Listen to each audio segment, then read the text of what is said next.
In Wyoming Territory, 1885, Sarah Mackenzie's world crumbled just days before her wedding. As the most respected cowgirl in town, she had everything: a successful ranch, a loving fiancé, and the respect of her community.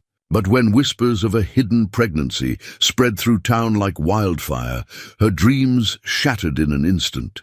Abandoned by her fiancé and shunned by those she called friends, Sarah faced the darkest days of her life. Then a mysterious cowboy rode into town, bringing with him a shocking discovery that would turn everything upside down. Could the truth he uncovered not only save Sarah's reputation, but also lead her to a love far greater than she ever imagined? Before we jump back in, tell us where you're tuning in from.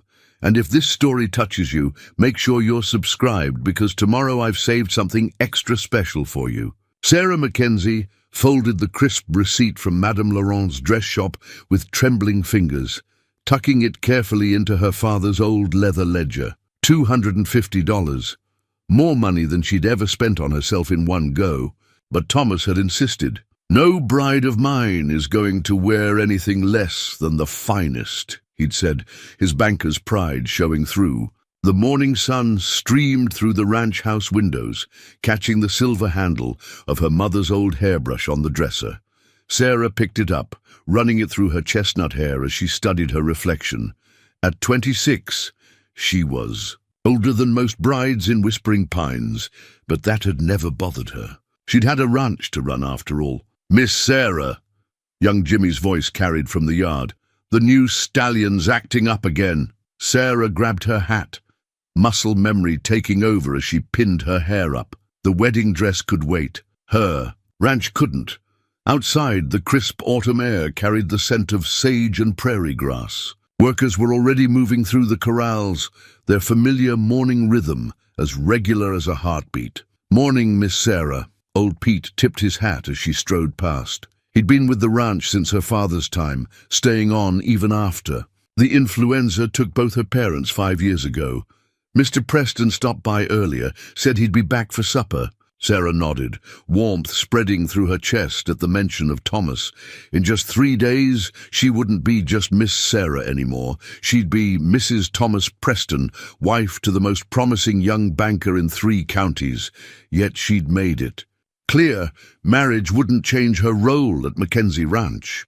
Thomas had agreed, admiring what he called her pioneer spirit. The new stallion, a magnificent black Mustang they'd caught last month, was indeed causing trouble, testing the corral, fence with powerful kicks. Sarah approached slowly, clicking her tongue in the way that usually settled nervous horses. "Easy there, Shadow," she murmured, using the name she'd given him. "No need for all this fuss." The horse's ears flicked toward her voice, but his eyes remained wild. Sarah had gentled dozens of horses over the years, earning a reputation as one of the best horse trainers in the territory. But this one had fight in him like she'd never seen. "He's got devil in him, Miss Sarah." Jimmy shuffled his feet nervously. "Maybe we should sell him to the army like Mr. Preston suggested." Sarah shook her head. "He just needs time." "Jimmy, sometimes the wildest spirits make the most loyal friends, once they learn to trust." The morning passed in a blur of ranch work, mending fences, checking cattle, reviewing the books. Sarah had built Mackenzie Ranch into one of the most successful operations in the county, expanding from her father's modest beginnings to over 2,000 acres. The townsfolk had whispered at first, doubting a woman could manage such an enterprise. But success had a way of silencing critics. As the sun began its westward slide, Sarah finally allowed herself to return to the house and think about the evening ahead. Thomas would be coming for supper, bringing his mother along to discuss final wedding arrangements. Mrs. Preston was particular about things being done properly. Sarah changed into her second-best dress, blue calico that brought out her eyes, and began preparing a roast her mother had taught her to make. As she worked, her gaze kept drifting to the ledger, where she'd stored the dress receipt. $250. The amount still made her stomach twist, but wasn't that what love was about? Compromise. A knock at the door startled her from her thoughts. Thomas stood there, perfectly pressed despite the dusty street outside, his mother a picture of Eastern refinement beside him. "Sarah, darling," he smiled, pressing a proper kiss to her cheek. "Something smells wonderful." Mrs. Preston's nose twitched slightly as she surveyed the ranch house parlor. "I do hope you're planning to hire proper help after the wedding, dear. A banker's wife has certain social obligations." "Mother," Thomas warned softly, but Sarah caught the slight frown that crossed his face. Was he thinking the same thing? "The roast should be ready," Sarah said brightly, pushing down her unease. "Shall we eat?" Later, after their guests had gone, Sarah stood on her porch watching the stars emerge. The receipt in the ledger seemed to weigh on her mind. $250 for a dress she'd wear once. The same amount could buy 15 head of cattle, or repair the north pasture fence, or... She shook her head, smiling at her own foolishness. In 3 days, she'd be Mrs. Thomas Preston. The ranch would have all the capital it needed.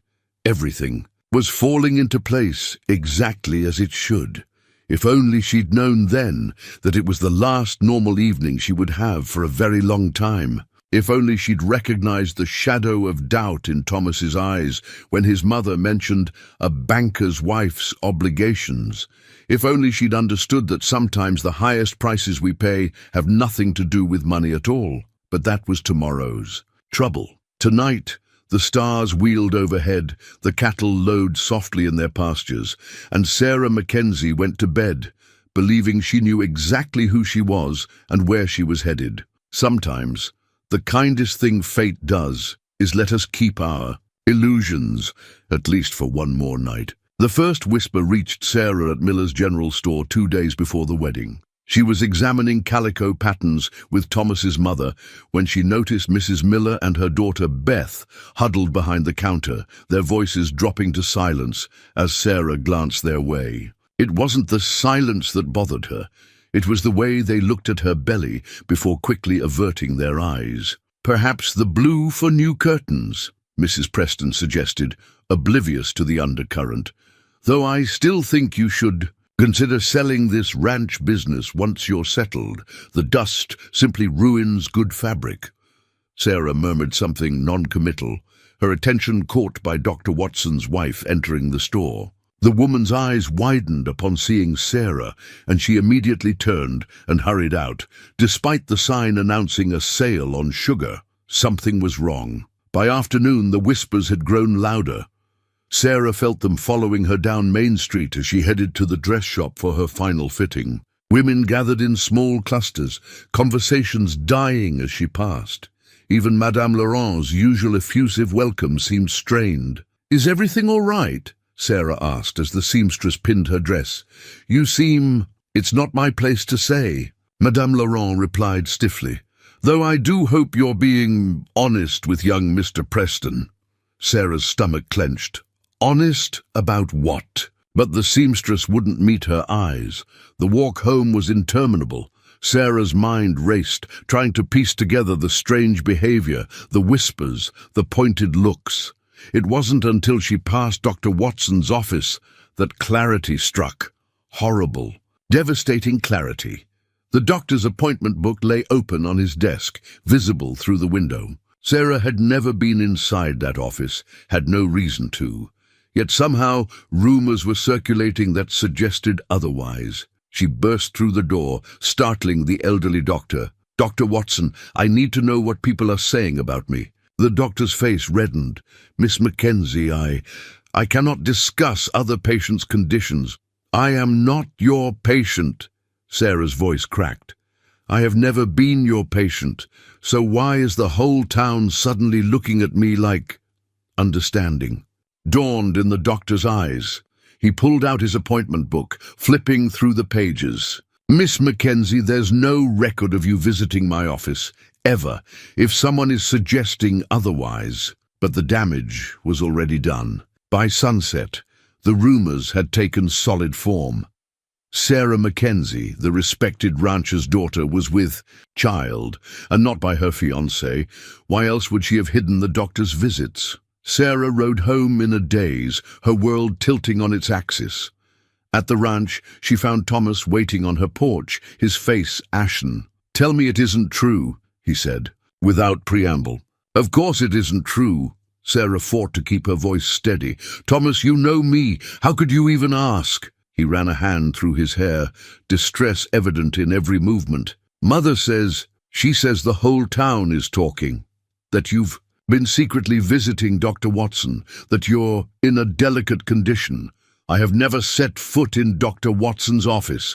Look at his books, they'll prove it." Sarah, Thomas wouldn't meet her eyes. "Mother thinks perhaps we should postpone the wedding, just until this dies down." The world stopped. In that moment, Sarah saw everything with terrible clarity, saw how quickly trust could shatter, how easily reputation could crumble, how thoroughly lies could destroy truth. "If you believe these rumors," she said quietly, "then you never knew me at all." Thomas flinched but didn't deny it. Without another word, he turned and walked away, leaving Sarah alone with the dying light and the weight of unfounded accusations. Inside her house, she found her father's old ledger, the wedding dress receipt still tucked inside. $250 for a dress she would never wear. But it wasn't the money that made her hands shake as she struck a match and held the receipt to the flame. It was the realization that sometimes the truth doesn't matter nearly as much as what people choose to believe. And in Whispering Pines, people had already made their choice. Sarah found the first torn wedding invitation on her front porch the next morning, ripped clean through the middle, the elegant script of her and Thomas's names separated by the jagged tear. By noon, similar fragments littered the streets of Whispering Pines like autumn leaves, a visible symbol of her public shame. She shouldn't have gone to town that day. Old Pete had offered to make the supply run for her, his weathered face creased with concern. But Sarah Mackenzie had never hidden from anything in her life, and she wasn't about to start now. The whispers followed her down Main Street, louder now, emboldened by Thomas's apparent rejection. Outside the bank, Mrs. Preston stood with a cluster of society ladies, their faces masks of righteous disapproval. "Well, if it isn't the mother-to-be," Mrs. Preston's voice carried deliberately, "though I suppose we should be grateful you showed your true nature before you could disgrace our family name." Sarah's steps faltered, but she forced herself to keep walking. The general store was just ahead. If she could just get the supplies she needed. "Sarah," Thomas's voice stopped her cold. He stood in the bank's doorway, his banker's suit pristine, his face a storm of emotions. Behind him, Sarah could see his fellow bankers watching, along with what seemed like half the town. "Thomas, please," she said quietly. "Not here." But he was already striding toward her, brandishing a torn wedding invitation. "When were you going to tell me? Were you just going to let me marry you, pretending the child was mine?" "There is no child," Sarah's voice cracked. "Thomas, you know me. We've known each other since we were children. How can you believe these lies?" "Dr. Watson has never treated me." "Check his records, Thomas. Please, just check." "Enough." Mrs. Preston's sharp voice cut through their exchange. "Thomas, remember your position. The bank can't afford a scandal." Sarah watched the man she loved straighten his spine, saw him choose his reputation over their shared history. When he spoke again, his voice was cold, formal. "The wedding is cancelled. I'll expect you to make a public statement taking full responsibility to spare both our families further embarrassment." The crowd that had gathered seemed to hold its collective breath. Sarah felt the weight of their judgment, their eagerness for her humiliation. She thought of the wedding dress hanging in her bedroom, of the receipt she'd burned, of all the compromises she'd been willing to make for this man. "No." The word came out stronger than she expected. "I beg your pardon?" Thomas blinked. "I said no." Sarah lifted her chin, speaking loudly enough for everyone to hear. "I will not claim responsibility for a lie. I will not confess to something I haven't done. And I will not beg for the love of a man who trusts gossip over the woman he claims to love." She pulled her own copy of the wedding invitation from her pocket, the one she'd been carrying close to her heart, and deliberately tore it in half. You want a public statement, Thomas? Here it is. The wedding is indeed cancelled, not because I'm carrying a child, but because I've finally seen the truth about the man I almost married. The silence that followed was deafening. Sarah turned to face the gathered crowd, meeting their stares one by one. You've all known me my entire life. I've done business with you, worshipped beside you, celebrated and mourned with you. Yet you'd rather believe a malicious lie than ask me for the truth. Her voice shook but didn't break. Well, keep your judgment, keep your whispers. I have a ranch to run. She walked away then, head high, dropping the torn invitation pieces behind her like breadcrumbs, marking her path away from the life she'd planned. Behind her, she heard Mrs. Preston's indignant huffing, Thomas's embarrassed attempts to smooth things over with the bank officials, the renewed buzz of gossip.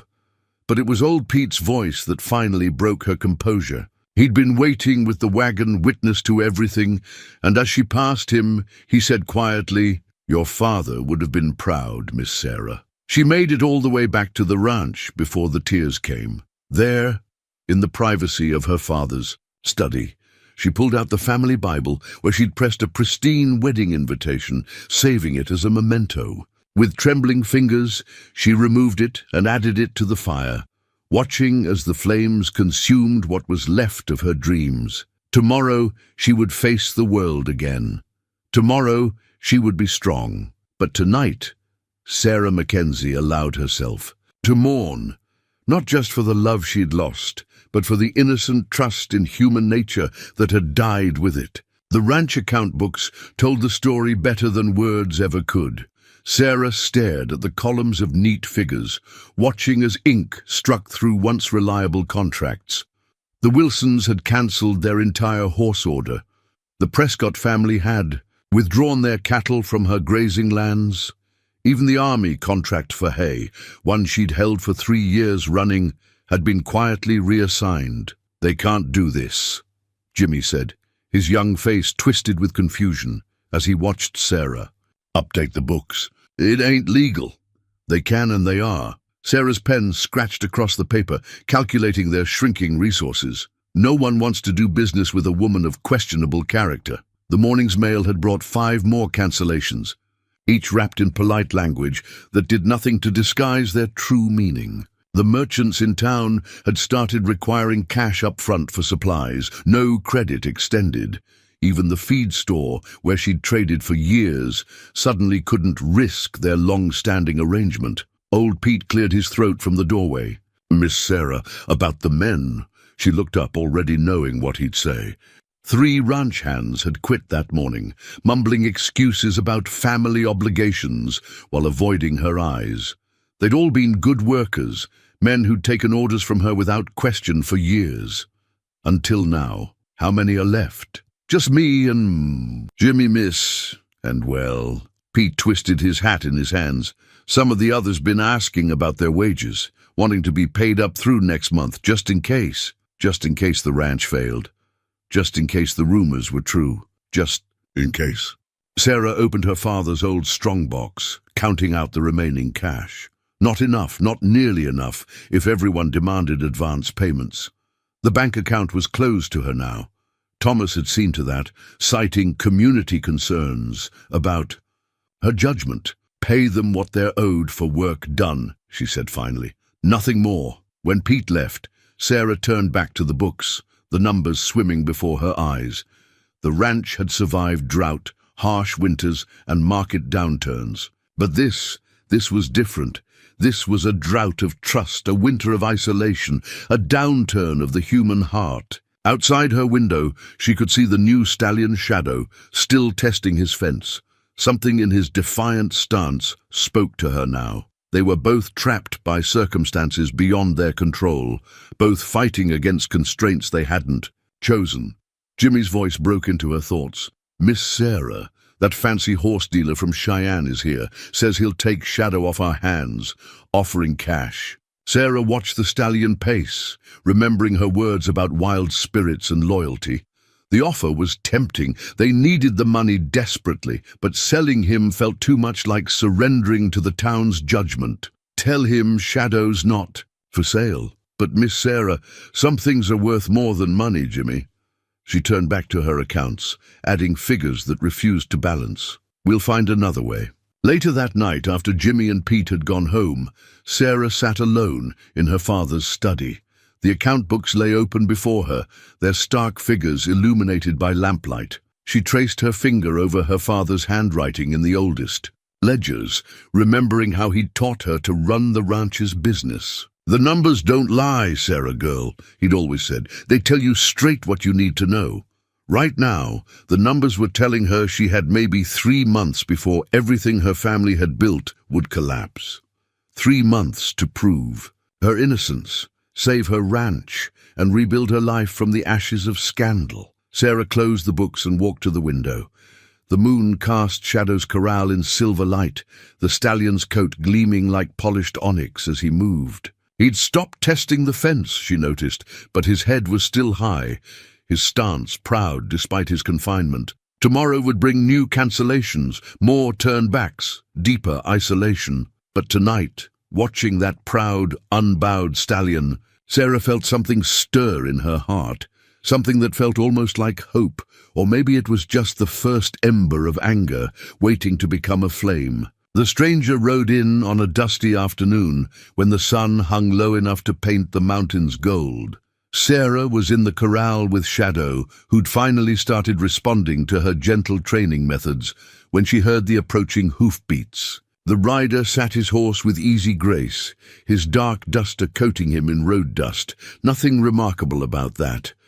But it was the way he studied the ranch that caught her attention, methodical, assessing, like a man who made his living noticing things others missed. "Miss Mackenzie?"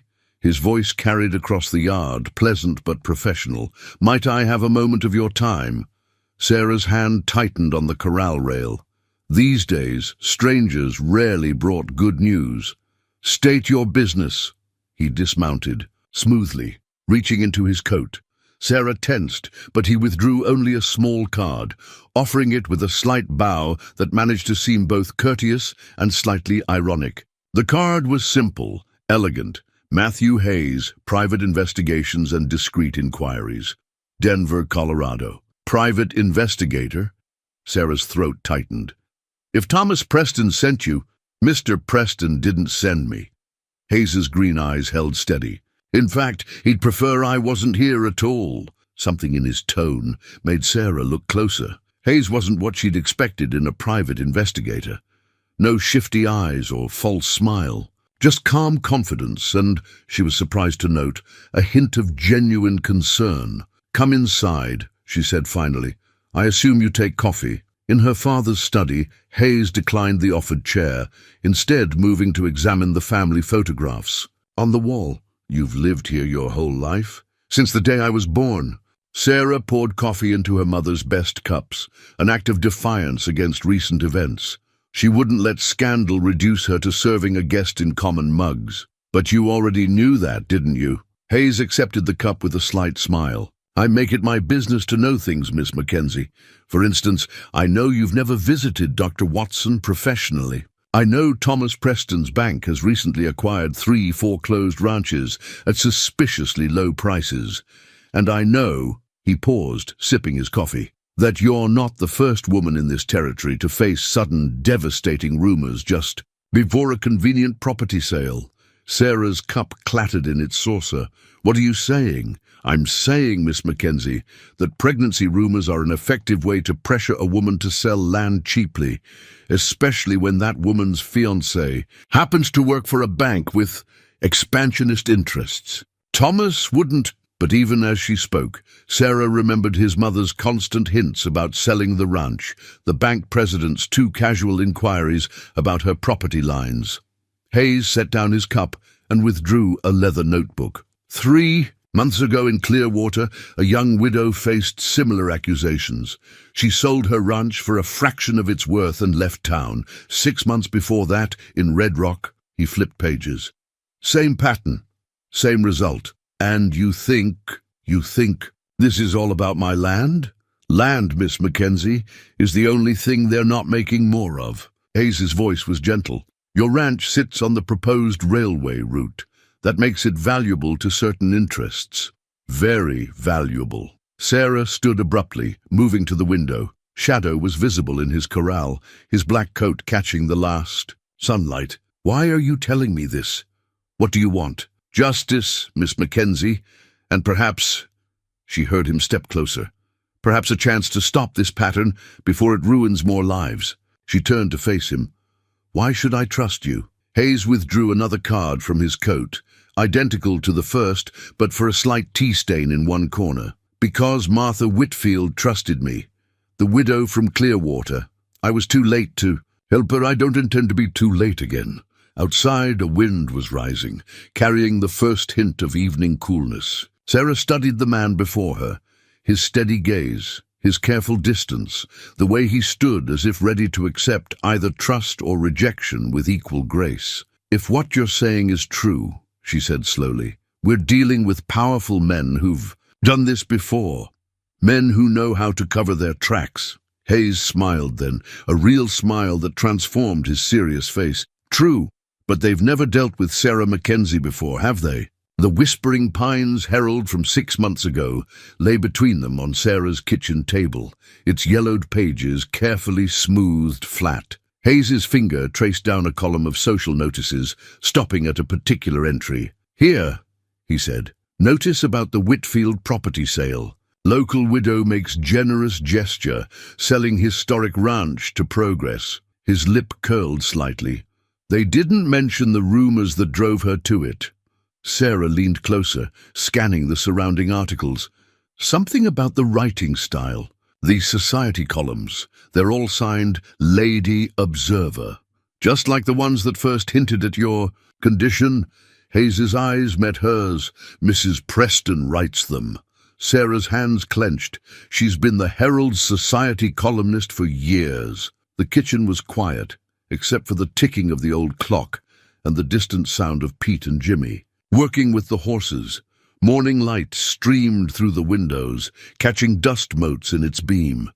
Sarah had been up since dawn, her mind racing with possibilities after a sleepless night. "Show me the other papers," she said, "the ones from Red Rock and Clearwater." Hayes pulled them from his satchel. 3 small-town papers, 3 different dates, 3 stories of women and scandal. But as they laid them side by side, patterns emerged, not just in the events, but in the words used to describe them. "The phrasing," Sarah murmured, reading aloud. "A shocking development in respected circles. Community standards must be maintained. Banking institutions require utmost propriety." She looked up. These could have been written by the same person, because they were. Hayes produced another document, a letter on banking letterhead. "Compare the handwriting. Mrs. Preston has been corresponding with editors across the territory." Sarah felt cold despite the warm morning. "She's been doing this systematically, planning it. But why? She already has money, position. Some people hunger for more than they have, no matter how much that is." Hayes's voice was quiet. "The railway's coming, Miss Mackenzie. Land prices will triple, quadruple. For someone with inside knowledge of where the line will run." A knock at the door interrupted them. Jimmy burst in, his young face flushed. "Miss Sarah, Mr. Thomas is riding up with some men from the bank." Hayes moved swiftly, gathering the papers. "Your back door?" "Through the kitchen." Sarah was already moving. "Jimmy, stall them. Ask about their horses. You know how bankers love to talk about their expensive mounts." She led Hayes through the kitchen and out the rear entrance. He paused at his horse, tied discreetly behind the house. "I need to telegraph some contacts in Denver. There are records there, bank transfers that might prove the pattern." "How long?" 2 days, 3 at most." He swung into his saddle. "Be careful, Miss Mackenzie. Knowledge makes you dangerous to them now." "You too, Mr. Hayes," she managed. A small smile. "I'd hate to have to rescue you." He tipped his hat, a glint of answering humor in his eyes, then rode out behind the barn just as voices approached from the front of the house. Sarah smoothed her skirts and took a deep breath. When she walked into her parlor, Thomas and 2 bank directors were waiting, Jimmy hovering nervously nearby. "Sarah," Thomas's voice was stiff. "These gentlemen are concerned about your loan payments." "Are they?" She met his eyes steadily. "How interesting that the bank's concern comes just after I refuse to sell." One of the directors, Collins, she remembered, cleared his throat. "Given recent events, the bank must protect its interests. We're prepared to be generous in our purchasing offer." "No, I beg your pardon?" "I said no." Sarah moved to her father's desk, running her hand along its smooth wood. "This land isn't for sale. Not now, not ever. Be reasonable." Thomas stepped forward. "You can't manage alone. The rumors. Sarah's laugh held no humor. "Tell me, Thomas, does your mother still enjoy writing the society column? She has such a distinctive style." The flash of fear in his eyes told her everything. She pressed her advantage. "I wonder what the good people of Whispering Pines would think if they knew about Martha Whitfield, or the other women, the other ranches." Thomas went pale. Collins and the other director exchanged sharp glances. "I think you should leave now." Sarah's voice was steel wrapped in silk. "And you can tell your mother, Thomas, that her next column might be more interesting than she planned." After they left, Sarah sank into her father's chair, trembling but triumphant. Through the window she could see Shadow in his corral, head high, testing the wind. Like him, she could smell change coming. Now she just had to survive the storm. The land deed document spread across Sarah's kitchen table told a story of greed, written in legal language and faded ink. Hayes had returned late the previous night, his saddlebags heavy with evidence from the Denver land office. "Look at the pattern," he said, arranging the deeds chronologically. "Every property sold under pressure was bought by different shell companies. But trace the ownership." His finger followed a line of signatures.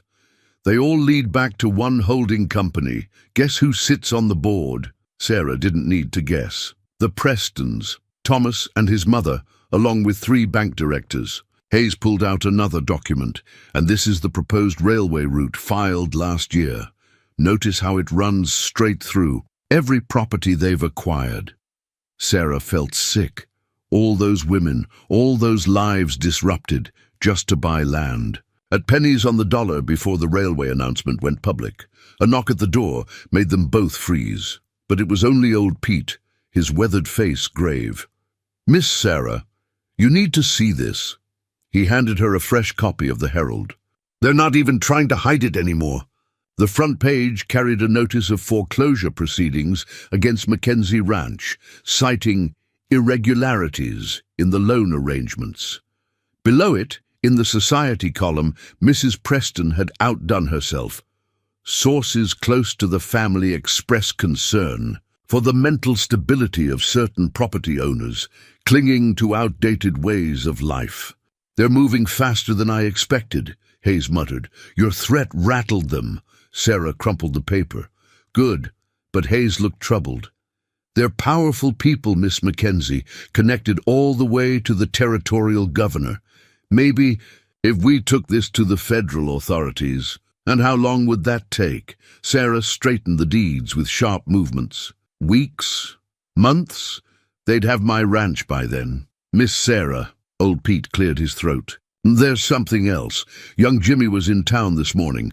Overheard some men talking at the saloon, hired guns by the sound of it. They were asking questions about the ranch. About you." Sarah met Hayes's concerned gaze. "They're not just trying to take my land anymore, are they?" "No." His hand moved unconsciously to his gun. "They're trying to silence you." Outside, a wind had risen, carrying the first hint of storm clouds. Sarah walked to the window, watching dust devils dance. Across her land, 5 generations of Mackenzies had worked this soil, built this life. And now some banking family thought they could steal it all with whispers and threats. "Mr. Hayes," she turned back to him. "How good are you with a gun?" "Good enough." His eyes narrowed. "What are you thinking?" "I'm thinking it's time to change. The game." She picked up Mrs. Preston's latest column. "They've been using secrets and shadows to hurt people. Maybe it's time those secrets saw the light." "That's dangerous, Miss Mackenzie. More dangerous than waiting for their hired guns." She shook her head. They want to play with rumors?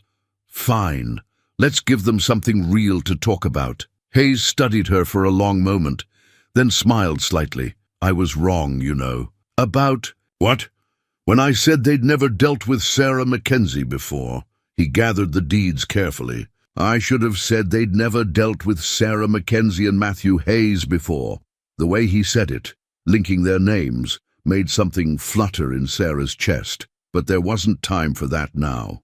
Not with storm clouds gathering, both real and metaphorical. Pete, she turned to her old friend. Ride out to the Watson place. The doctor needs to know what his records are about to be used for. Mr. Hayes and I have some documents to organize. As Pete left, Hayes caught her arm. Gently. Sarah. It was the first time he'd used her given name. Are you sure about this? Once we start... They started this, she said quietly, when they tried to take everything I love. I'm just going to finish it. Thunder rumbled in the distance as they bent over the documents, piecing together the evidence that would expose a conspiracy built on broken lives and stolen dreams. Sarah felt something she hadn't felt since the rumors began. Purpose, hope. And if that hope was tangled up with the way Matthew Hayes's shoulder brushed hers as they worked, well, that was a complication she'd deal with later. The letter arrived with the evening shadows, nailed to Sarah's front door. No envelope, no pretense at civility, just rough paper and cruder words. Drop it now. Next warning won't be on paper. Hayes studied the note in the lamplight, his jaw tight. Professional work. They're not hiding their intentions anymore. Sarah took the paper from him, the rough edges scratching her fingers. Good. I'm tired of dealing with snakes that won't show their fangs, but her bravado faded when she heard Jimmy's shout from the barn. They rushed out to find smoke rising from the hay storage, not much yet, but enough to send a clear message. You get the buckets! Sarah was already running. Pete, the water barrel! They formed a chain, passing buckets with desperate speed. The fire was small, deliberately set to warn rather than destroy.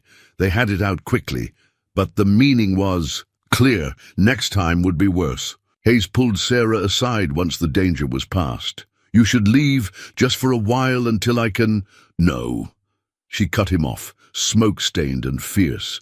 This is exactly what they want, what they've done to every other woman they've targeted. I won't run. Sarah, his voice softened, and she felt the warmth of his hand on her arm. You're not running. You're being strategic. The only strategy I'm interested in is exposing them. She pulled away, but gently. We're close, Matthew. I can feel it. He looked like he wanted to argue, but a horse's whinny interrupted them. Shadow was agitated in his corral, sensing the lingering smoke and tension. Sarah went to him automatically, murmuring soft words until he settled. He's not fighting the fence anymore, Hayes observed, coming up beside her. No, Sarah smiled, slightly. He's learned there are better ways to show strength, like his mistress. The question hung in the evening air, heavy with meaning. Sarah turned to face Hayes, really looking at him in the fading light. The worry in his eyes wasn't just professional concern anymore, and they both knew it. Mr. Hayes, she kept her voice steady. Are you letting personal feelings cloud your judgment? Would it matter if I was? Before she could answer, Pete's voice carried from the house. Miss Sarah, riders coming. They moved quickly to the porch, Hayes's hand near his gun. But it was Thomas, who emerged from the gathering dark, riding alone. Sarah, he dismounted awkwardly, looking uncertain. I came to warn you. Mother, she's arranged something. Tomorrow's paper, another scandal? Sarah's laugh was bitter. Or just more threats about my mental stability. You don't understand. She's desperate. The railway announcement goes public next week. If word of the land scheme gets out before then a lot of powerful people would face uncomfortable questions. Hayes stepped forward. Including you, Mr. Preston. Thomas flinched. I didn't know about the other women. Not at first. But you knew about me. Sarah's voice was ice. You let them destroy my reputation. Were you ever going to tell me the truth? I wanted to protect you. If you'd just sold the ranch quietly. Protect me? Sarah stepped into the lamplight, letting him see her smoke-stained dress, her hard eyes. "Look around, Thomas. Look what your protection has brought." A sound in the darkness made them all turn. But it was just Shadow, pacing his corral in the gathering night, his coat gleaming like spilled ink. "The hired guns," Thomas said quietly. "They're not just for show. Mother's arranged. You have to leave, Sarah, tonight." Hayes moved closer to her, his presence solid and reassuring. "Or what, Mr. Preston? Or I won't be able to stop what's coming." Thomas mounted his horse clumsily. "For God's sake, Sarah, please." They watched him ride away, his figure swallowed by darkness. Hayes turned to Sarah, his face grave. "He's right about one thing. Tomorrow's going to bring trouble." Sarah looked at the threatening letter, still clutched in her hand. "Then we'd better work fast tonight, because tomorrow would bring more than trouble. It would bring a reckoning long overdue." Sheriff Wilson's report lay unfinished on his desk, the ink still wet. "Disturbance at Mackenzie Ranch. Property damage reported. No suspects identified." Below that, a list of incidents growing longer by the day. Cut fence lines, scattered cattle, mysterious night riders. "That's all you're going to do?" Sarah stood before his desk, Hayes a solid presence beside her. "They're escalating, Sheriff. You know they are." The sheriff wouldn't meet her eyes. "Miss Mackenzie, without proof." "Proof?" Hayes placed photographs on the desk, the burned hay, the cut fences, hoofprints by the corrals. "Or do you mean permission? From the bank, perhaps?"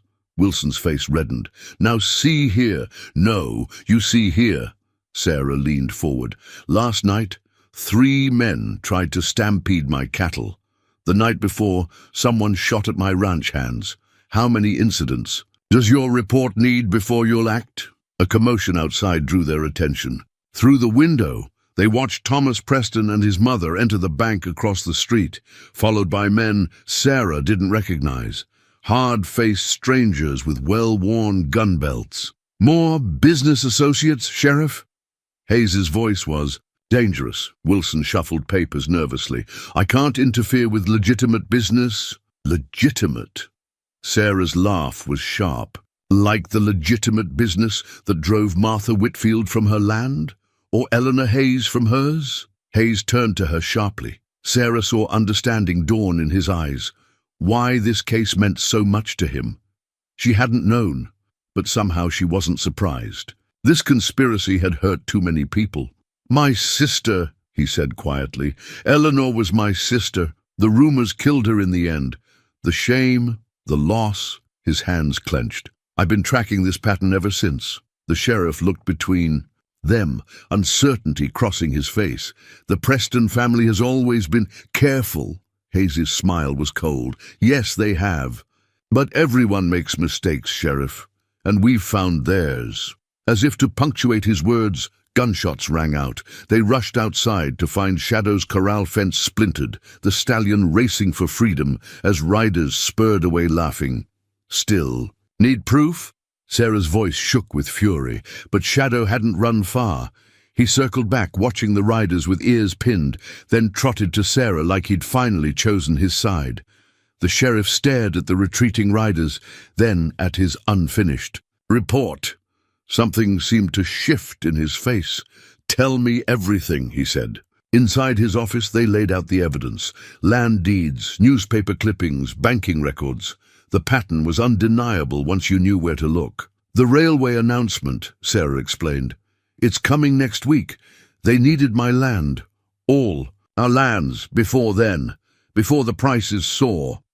And the rumors," Wilson looked sick, "the targeted women? Easier to pressure a woman alone," Hayes said quietly, "especially once you've destroyed her reputation." Thunder rolled outside as Sarah watched understanding dawn on the sheriff's face. He was a decent man, she thought, just one who'd looked away too long. "I'll need time," Wilson said finally, "to verify, to gather support. Time is one thing we don't have." Hayes nodded toward the bank. "Those men they brought in, they're not here for show." Sarah touched the sheriff's report, her fingers tracing the list of escalating incidents. "Tomorrow's paper will carry more lies about me, about all of us. And then they'll come in force, Hayes finished, to protect the community from the dangerous woman. Very neat, very legal. Wilson straightened. I can post deputies. They'd just be caught in the crossfire. Sarah shook her head. No, we need to end this tonight, before anyone else gets hurt. Outside, the storm was building, lightning flickering between heavy clouds. Sarah watched. Mrs. Preston emerged from the bank, her face triumphant as she spoke to the armed men. Matthew, she rarely used his first name. Your sister. Did she ever consider fighting back? She never got the chance. His eyes met hers. But you're not Eleanor. No, she wasn't.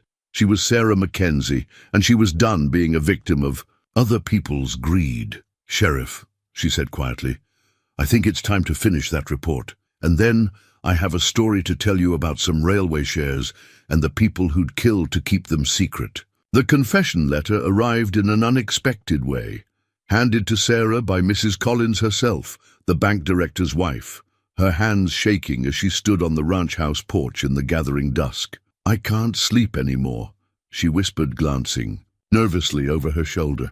The things they've done, the lives they've ruined. Margaret Preston called it necessary business decisions, but I was there when they planned it all.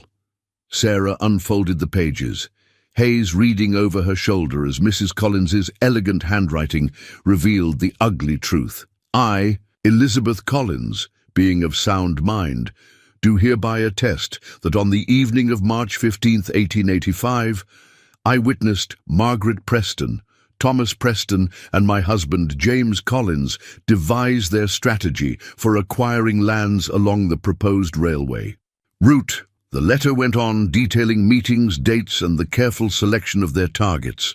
Always women, always alone, always vulnerable to scandal. They chose them carefully, Mrs. Collins said, her voice hollow. Women with no male relatives nearby, women who'd built something valuable.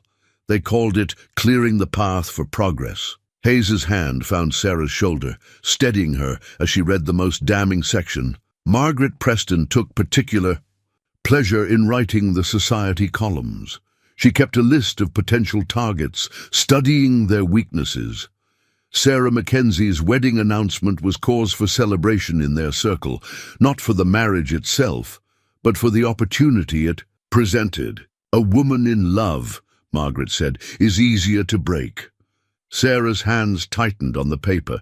They planned it all, every detail. Thomas argued against choosing you, Mrs. Collins added softly, at first. But his mother, she can be very persuasive. And the railway shares they were promised. A horse nickered in the darkness, making Mrs. Collins jump. I have to go. They can't know I was here, but she met Sarah's eyes. My sister lives in Red Rock. She could have been next. I couldn't live with that. After she left, Sarah and Hayes sat at the kitchen table, the confession letter between them, its pages illuminated by lamplight. This is it, Hayes said quietly. With this and the land deeds, we can prove the pattern, show how they've been operating. But will it be enough? Sarah stood, restless energy driving her to pace. Mrs. Preston has friends in high places. The territorial governor himself owns railway shares. A new voice finished. They spun to find Thomas Preston standing in the doorway, his face haggard. Through a series of shell companies, I can prove it. Hayes's gun appeared in his hand. That's close enough. Thomas raised his hands slowly. I'm not here to stop you.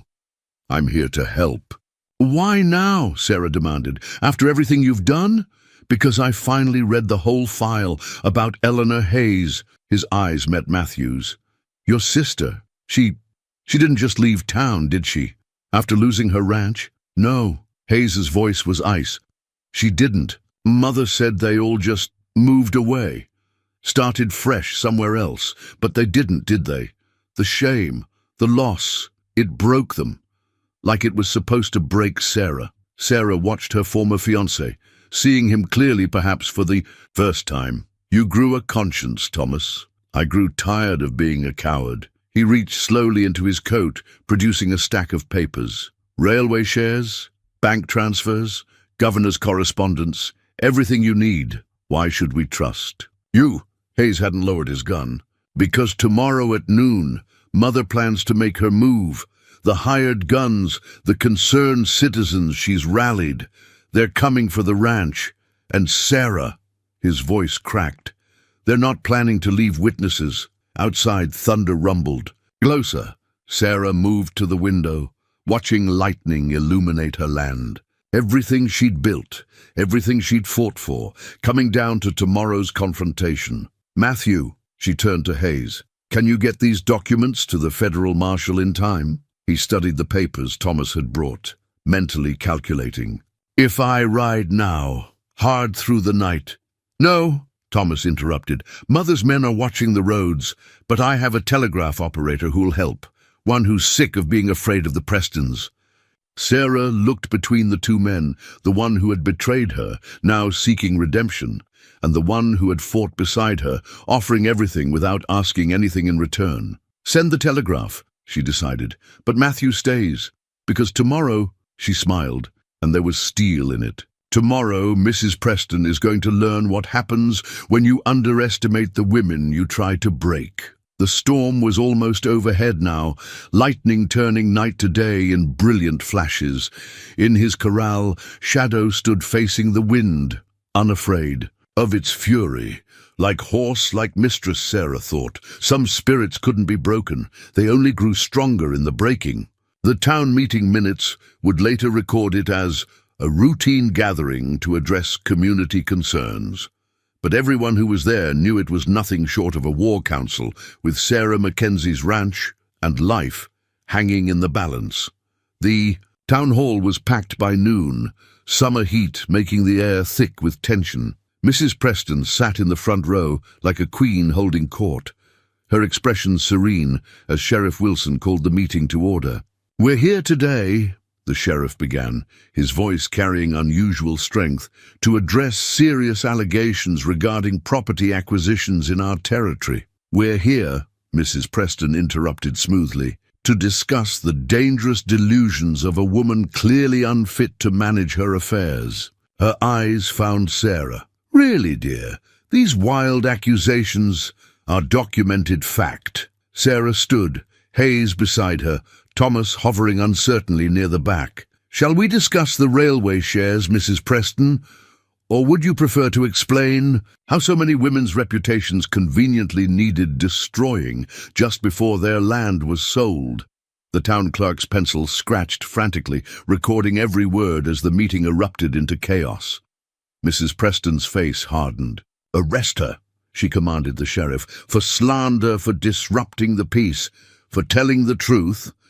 Hayes stepped forward, producing copies of the evidence they'd gathered. "The federal marshal is already reviewing the originals. Would you like to explain these documents to him, or shall I?" Sarah watched the faces in the crowd as Hayes laid out their case, the pattern of rumors, the land grabs, the railway connection. She saw the moment understanding dawned, saw horror replace suspicion in their eyes. "It's lies." Mrs. Preston's voice rose. "All lies. I've worked for years to maintain standards in this community, like you maintained standards in Red Rock." Sarah's voice cut through the noise. "Ask her about Eleanor Hayes, everyone. Ask her what happened after they drove her from her land." "You're hysterical," Mrs. Preston snapped. "Thomas, explain to these people." But Thomas stood. "No, Mother. No more lies." He moved to join Sarah and Hayes. "It ends today." Mrs. Preston's mask cracked. She gestured sharply, and her hired guns moved toward the doors. "This meeting is over. Anyone spreading these ridiculous rumors will face consequences. Like Martha Whitfield faced consequences." Sarah pulled out Mrs. Collins's confession letter. "Your friend Elizabeth had quite a lot to say about your methods." The room went deadly quiet as Sarah read portions of the confession aloud. Even the hired guns shifted uncomfortably as the details of the conspiracy emerged. "You fool," Mrs. Preston hissed when Sarah finished. "You think these peasants understanding anything about progress? About building something greater than their small minds can grasp? We understand greed," old Pete spoke from the crowd. "Understand it right well. "And we understand justice," Sheriff Wilson added, his deputies moving to block the doors. Mrs. Preston looked around the room, seeing her support crumbling. For a moment, something like fear crossed her face. Then she straightened, every inch the banking family matriarch. "You have no proof that would stand in court," she said coldly, "and by the time any marshal arrives—" Her eyes met Sarah's. "Accidents happen, dear, especially on isolated ranches." "Is that a threat, Mrs. Preston?" Hayes's hand moved toward his gun. "A prophecy, Mr. Hayes. Some of us are simply better suited to shape the future. The weak exist to make way for the strong." "No, Mrs. Preston." Sarah's voice rang with authority. "The weak exist to become strong, and I'm done making way for anyone." The town clerk's pencil had stopped moving, the man staring open-mouthed at the scene before him. In years to come, people would say this was the moment Whispering Pines changed, when a community finally saw the poison in its midst and chose to stand against it. But for Sarah, it was simpler than that. This was the moment she reclaimed not just her reputation, but her power. The moment she looked into the eyes of the woman who had tried to destroy her and saw not a queen, but a bully finally exposed to the light. "Sheriff," Sarah said quietly, "I believe Mrs. Preston just threatened my life in front of witnesses." "Again," Wilson nodded. "Indeed she did." He turned to his deputies. "Ladies and gentlemen, this meeting is adjourned. Mrs. Preston, we have some questions for you down at the jail." But everyone knew this wasn't over. Not with Mrs. Preston's hired guns still in town. Not with so much money and power at stake. The real fight, Sarah realized as she met Hayes's worried eyes, was just beginning. The Whispering Pines. Herald's special edition hit the streets like a thunderbolt.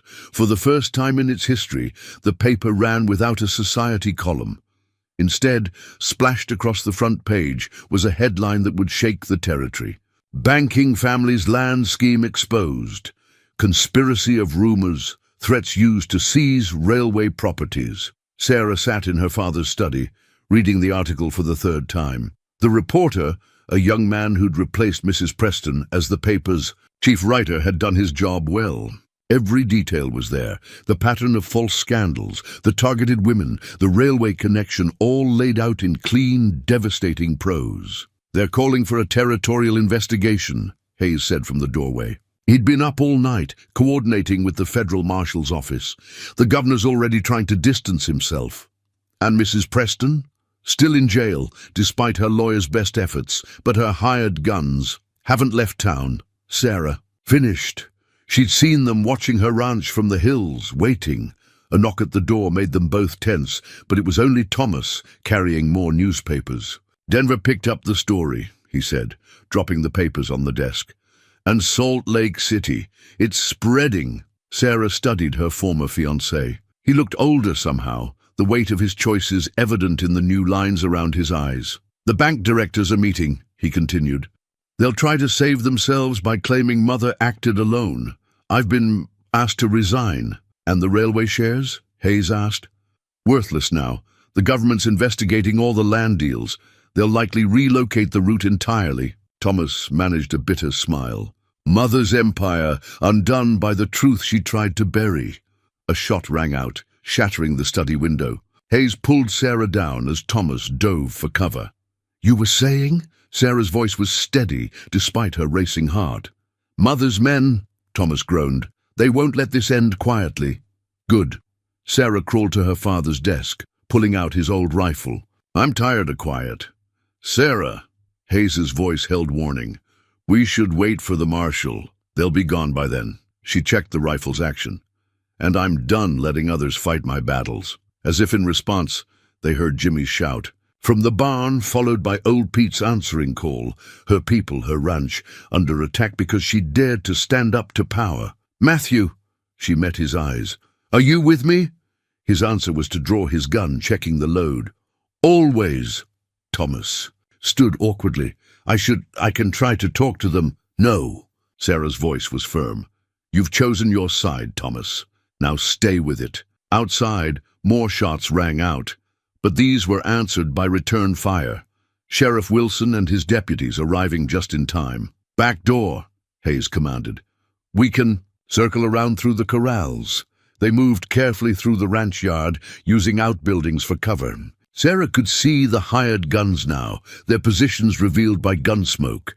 6 men, professional killers, brought in to eliminate a problem. But they hadn't counted on Sarah having allies. Sheriff Wilson's men were pushing them back from the north. Hayes moved like a shadow, his experience evident in every precise shot. And Sarah felt oddly calm as she sighted down her father's rifle. These men had thought her an easy target.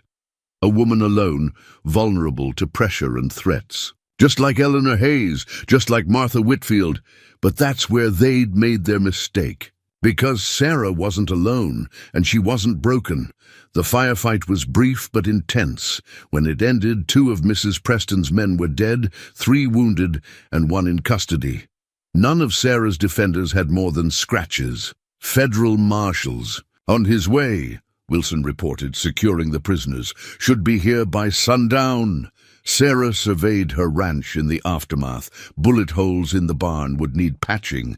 The broken window would want replacing. But the land itself was unmarked, enduring as always. "It's really over?" Thomas asked quietly. Hayes shook his head. "The investigation's just beginning. A lot of powerful people are going to face questions." "Good." Sarah turned to face the rising sun, feeling its warmth like a promise.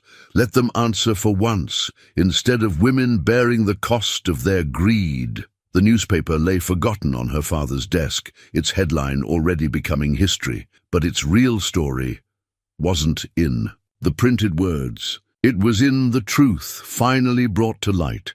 In the courage of those who stood against power, in the strength of a woman who refused to be broken. And perhaps, Sarah thought as Hayes's hand found hers, in the love that had grown in the midst of battle. The community apology letter arrived a week after the shootout, bearing the signatures of every prominent citizen in Whispering Pines. It was penned in the schoolteacher's careful hand, each word chosen to bridge the gulf that scandal had created.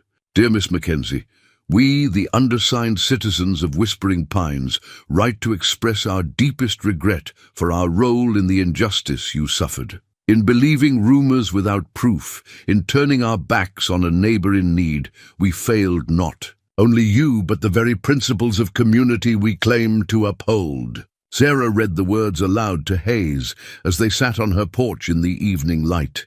He listened silently, watching her face as she reached the final paragraph. "While we cannot undo the harm done, we can pledge to do better.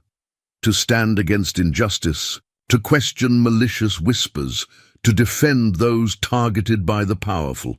Your courage in facing down the Preston conspiracy has taught us all a valuable lesson about truth and strength." "Fine words," Hayes commented when she finished.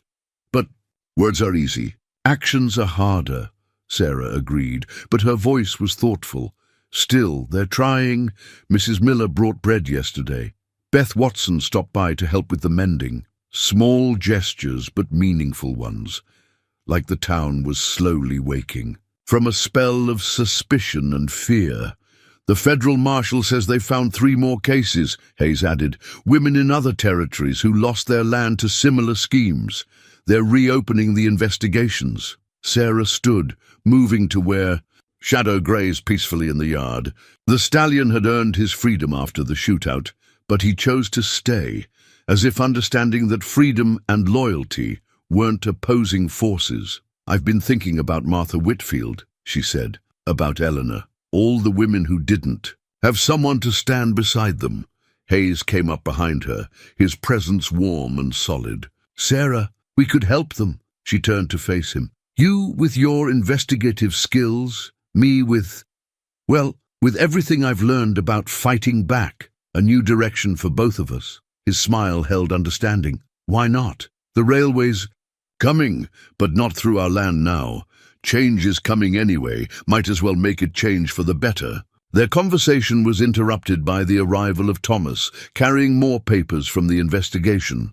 He'd been working tirelessly to make amends, using his insider knowledge to unravel similar schemes across the territory. The governor's resigned, he announced without preamble, and Mother, she's agreed to testify about the other conspirators in exchange for leniency. Sarah absorbed this news, watching the sun set behind her mountains. Mrs. Preston's elegant world was crumbling, but something stronger was being built from its ruins. "Miss Sarah!" Jimmy's voice carried from the barn. "That mare from the Watson place is foaling." Life went on. Even after scandal, after gunfights, after the rewriting of everything she'd thought she knew about her community. Animals needed tending, fences needed mending, and tomorrow would bring its own challenges. "Go on," Hayes nudged her gently. "I'll handle the paperwork." She caught his hand before he could step away. "Matthew, thank you for believing in me when no one else did." His fingers tightened on hers. "You believed in yourself, Sarah. That's what mattered." Thomas cleared his throat awkwardly. "I'll just go help Jimmy." When they were alone, Hayes pulled Sarah closer. "About that new direction you mentioned." "Yes, I think we should discuss it. Over dinner, perhaps." Sarah laughed, the sound free and clear in the evening air. "Mr. Hayes, are you courting me?" "Properly this time," he smiled. "No conspiracies, no gunfights, just a man asking a remarkable woman to consider a future together." Behind them, the community's apology letter fluttered in the breeze, its signatures a reminder that healing was possible, that communities could learn and grow. "Yes," Sarah said simply, "to dinner, to the future, to all of it. Because sometimes the greatest victory wasn't in winning the fight, but in what you built after the battle was done." And Sarah Mackenzie had always been good at building things meant to last. The job offer from Chicago arrived on a crisp autumn morning, the elegant letterhead of Pinkerton's National Detective Agency stark against the cream envelope. Hayes held the letter loosely in his hands as he sat across from Sarah in her father's study, the weight of opportunity heavy between them. "Chief investigator for their land fraud division," he said quietly. "Everything we've been talking about doing, but with real resources, institutional backing." Sarah traced the embossed letterhead with one finger. "Chicago." Yes, that single word carried worlds of meaning. Chicago meant leaving Wyoming, leaving the work they'd started here, leaving her. "It's a remarkable opportunity." Sarah kept her voice steady. "They obviously recognize your skills." "Our skills," Hayes corrected. "The offer, it mentions bringing you on as a consultant, your experience with the Preston case, your understanding of how these schemes target women property owners." Hope flared briefly before reality doused it. "I can't leave the ranch, Matthew, you know that. We could hire managers. With the consulting fees, it's not about the money." Sarah stood, moving to the window. Outside, autumn painted her land in golds and reds, beautiful even in its fading. "This land is part of me, my family's legacy. I won't be an absentee, owner giving orders from a city office." Hayes was quiet for a long moment. When he spoke, his voice was careful. "And if I took the position, traveled back when I could?" Sarah closed her eyes against the pain of that image. "How well did that work for your sister? A husband always away, leaving her to face the vultures alone?" "You're not Eleanor." He came up behind her, not touching but close enough that she could feel his warmth. "You're stronger, and you wouldn't be facing vultures. The Preston conspiracy is finished. There will be others." Sarah turned to face him. "You taught me that. Men like them, they see land and opportunity, and they don't care who they hurt to get it. That's why our work here matters. It matters in Chicago, too. Think of how many women we could help with Pinkerton's resources while watching my land." "Through reports and telegrams?" Sarah shook her head. "I'd lose myself, Matthew, become something I'm not." The silence stretched between them, filled with everything they'd built together and everything that threatened to tear it apart. Hayes looked down at the job offer, his expression troubled. "I won't pressure you," he said finally. "But Sarah, I need to consider it. This kind of opportunity, I know." She touched his cheek gently. "And you should. You're brilliant at what you do, Matthew. You deserve every chance to grow. But I can't go with you, and I won't ask you to stay. He caught her hand, pressing it more firmly to his face. I haven't decided anything. Yes, you have. Sarah smiled sadly. I see it in your eyes, the excitement, the possibilities. Chicago is calling you, Matthew, and it should. Sarah! A commotion outside interrupted them. Jimmy burst in, his young face excited. Miss Sarah, Shadow's done it. That wild mare nobody could get near. He talked her right into the corral. You've got to see. Sarah and Hayes followed Jimmy, out to where the magnificent black stallion stood proudly beside a beautiful bay mare, both horses calm, despite the gathering crowd of ranch hands. Well, would you look at that, Hayes murmured. Seems Shadow's found his match. Yes, Sarah watched the horses, her heart aching. But he had to stay here to find her, didn't he? The Chicago letter seemed to burn in Hayes's pocket. Sarah could almost see the future splitting into two paths, one leading east to opportunity and growth, the other staying rooted in Wyoming soil. We don't have to decide today, Hayes said quietly, but they both knew they already had, just as they both knew that loving someone sometimes meant being brave enough to let them follow their dreams, even when those dreams led in different directions. Come to dinner tonight? Sarah asked, keeping her voice light. I want to hear all about Chicago, about the good you'll do there. Hayes's arms went around her, holding her close as they watched Shadow and his mare graze contentedly in the autumn. Son, I'll always come back, you know, however far I go. I know. Sarah leaned into his embrace, memorizing the feel of it. But we both know coming back isn't the same as staying. Above them, wild geese flew south for winter, their cries carrying both farewell and the promise of return. Sarah wondered if love was like that sometimes, a migration between what the heart wanted and what life demanded, each journey bearing its own kind of pain and beauty. The partnership agreement was Thomas's idea, born of his banker's mind and his need for redemption. He brought it to Sarah's ranch at dawn, the legal document carefully drafted to create something entirely new. A detective agency, he explained, spreading the papers on her kitchen table. Based here, at the ranch, using Hayes's connections with Pinkertons to build a network across the territories. Sarah studied the document, her eyes catching on key phrases. Mackenzie and Hayes investigations, and specializing in land fraud and property rights protection. The ranch would be headquarters, Thomas continued. You'd maintain your home, your land, but you'd also have a base for investigating other cases. Hayes could work with Pinkertons from here, travel when needed. While I manage both businesses, Sarah's voice was thoughtful, the ranch and the agency. You already do both, Hayes spoke from the doorway where he'd been listening. Every case we've consulted on since the Preston affair, you've solved. While running this place, he was right. In the months since the conspiracy's exposure, they'd helped 3 other women fight similar schemes. Sarah had done the work between ranch duties, using her hard-won knowledge to spot patterns others missed. The railway's coming, Thomas added, but not through your land now. It'll stop in town, bringing more settlers, more opportunities, and more chances for fraud. People will need protection. Sarah walked to the window. The morning sun lit, her land in shades of promise, the autumn colors blazing against the sky. In the distance, Shadow and his mare grazed together, proof that wild spirits could find ways to balance freedom and commitment. Read page 3, Hayes said quietly. Sarah turned back to the agreement, finding the section he meant. Her breath caught at the elegant solution laid out in legal language. The agency would be equal partners, her land sense and Hayes's detective skills building something greater than either could achieve alone. He could still work with Pinkertons, but as their territorial representative, not an employee. He could travel when cases required, but always with a home and purpose to return to. It's not perfect. Hayes moved closer. I'd still be away sometimes.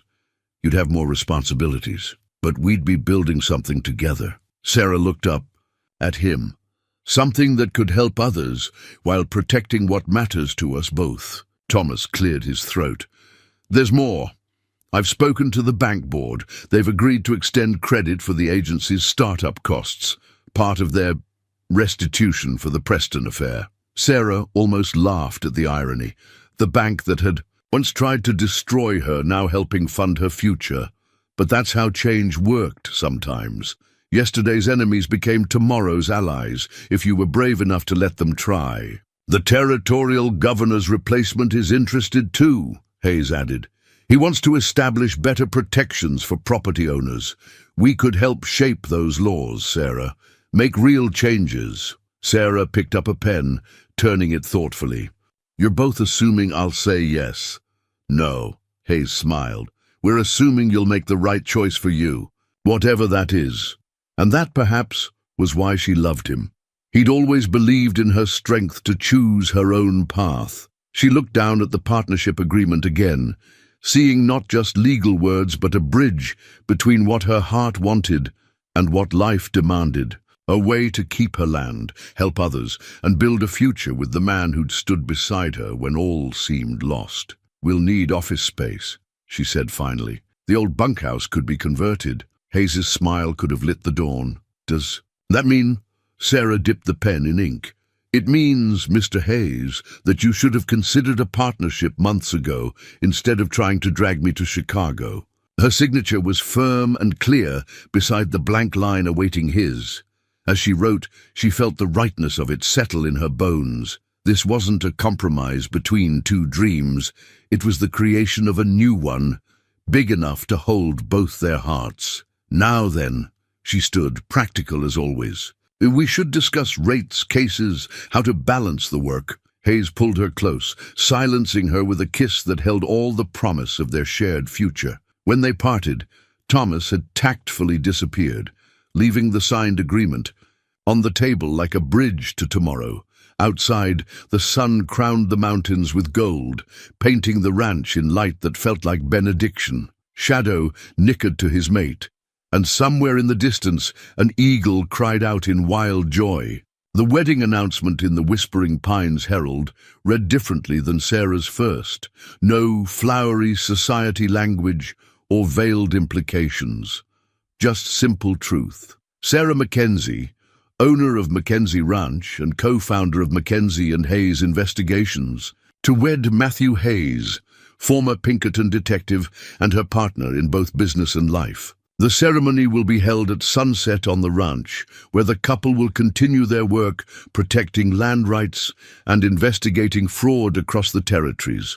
All are welcome to attend. Short and sweet, Hayes commented, reading over her shoulder. Though you forgot to mention how I fell in love with you while investigating a conspiracy. Hardly proper wedding announcement material, Sarah laughed, but her eyes were soft as she pinned the notice to her father's old bulletin board. The ranch had transformed in the month since they'd signed the partnership agreement. The old bunkhouse now housed their detective agency, its walls lined with maps and case files. A steady stream of clients found their way to their door. Women fighting land schemes, settlers facing fraudulent claims, honest folk needing champions who understood both the law and the land. Today, though, work had given way to wedding preparations. Lily Watson, the doctor's wife now firmly in Sarah's corner, had taken charge of decorating the barn for the celebration. It's not every day we get to celebrate a love story that brought down a conspiracy, she declared, directing Jimmy and Pete in hanging lanterns. Sarah watched from the doorway as her two worlds merged. Case files shared space with wedding gifts. Her father's old desk held both ranch ledgers and investigation notes, and everywhere people moved with purpose. Ranch hands and townfolk, working together to prepare for tomorrow's celebration. Miss Sarah, Beth Miller hurried up, her arms full of flowers. The dress is ready. Would you like to try it on one final time? This wedding dress was different from the first. Practical, enough to ride in, but beautiful in its simplicity. Sarah had chosen it herself, using money earned from their first successful case. The territorial governor sent a gift, Thomas announced, bringing in a large package. Since joining their agency as a financial advisor, he'd found his own redemption in helping others avoid the schemes he'd once been part of. Inside the package was a hand-carved sign for their office, Mackenzie and Hayes Investigations, defending truth, land and justice. Better than bank work? Sarah asked him teasingly. Much, Thomas smiled. Mother wouldn't agree, but she's finding. Prison gives one a different perspective on things. The afternoon passed in a blur of final preparations. Sarah found moments of quiet joy in unexpected places. Hayes teaching Jimmy proper investigation techniques between hanging decorations. Old Pete telling anyone who'd listen how he'd known all along these two were meant for each other. Beth and her mother planning to start a women's property rights group inspired by Sarah's example. At sunset, Sarah stood in her father's study, pinning her mother's cameo at her throat. The last light painted the room gold, catching the sign that would soon hang on their office. Your parents would be proud, Lily said softly from the doorway. Not just of the wedding, but of everything you've built. Everything we've built, Sarah corrected, thinking of how the whole community had transformed. Sometimes it takes a storm to clear the air, and sometimes it takes one person brave enough to stand in that storm. Lily straightened Sarah's collar. You showed us all how to be braver. A commotion outside drew them to the window. Hayes had arrived for the rehearsal, and Sarah's breath caught at the sight of him. He moved through the crowd with easy grace, but his eyes searched for her as they always did. Their gazes met through the window, and Sarah felt the same spark that had grown from respect to love during their fight for justice. They had found each other in the midst of conspiracy and corruption, proving that sometimes the strongest bonds are forged in adversity. Ready for tomorrow? Lily asked. Sarah watched Hayes stop to help Jimmy with a stubborn lantern, saw the way her ranch hands treated him like family, noted how naturally he fit into this world they'd created together. I've been ready since he walked into my study with that first warning, she admitted. I just didn't know it then. Outside, Shadow and his mare grazed peacefully near the decorated barn, the stallion's wild spirit gentled but not tamed by love. Rather like Sarah herself, she thought with a smile. Well then, Lily handed her the bouquet for the rehearsal. Let's go practice getting you married to your detective. Tomorrow would bring new cases, new challenges, new adventures, but tonight was for celebrating not just their love, but the triumph of truth over lies, of justice over greed, of two hearts finding their way to each other despite every obstacle thrown in their path. The Mackenzie family Bible lay open on the study desk, its ancient pages turned to the family record section. Sarah's hand was steady as she made the new entry.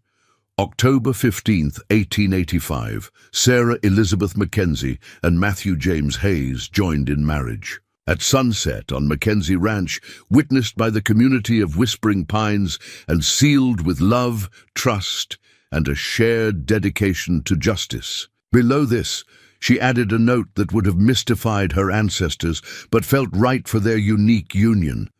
Founded Mackenzie and Hayes Investigations, dedicated to protecting the land rights and dignity of those who might otherwise stand alone. Making it official? Hayes asked from the doorway, already dressed for their wedding. Just adding our chapter to the family story. Sarah closed the Bible carefully, though I doubt my great-grandmother ever imagined this version of a Mackenzie marriage. I doubt she imagined her great-granddaughter facing down conspiracies and starting a detective agency either. True, Sarah smiled. But then every generation writes its own story. The afternoon sun streamed through windows that no longer needed to watch for threats. Outside, wedding guests were arriving. Not just the townfolk, but clients they'd helped, women they'd defended, even a contingent of Pinkerton agents Hayes had worked with. The governor's representative is here, Thomas reported, popping his head in.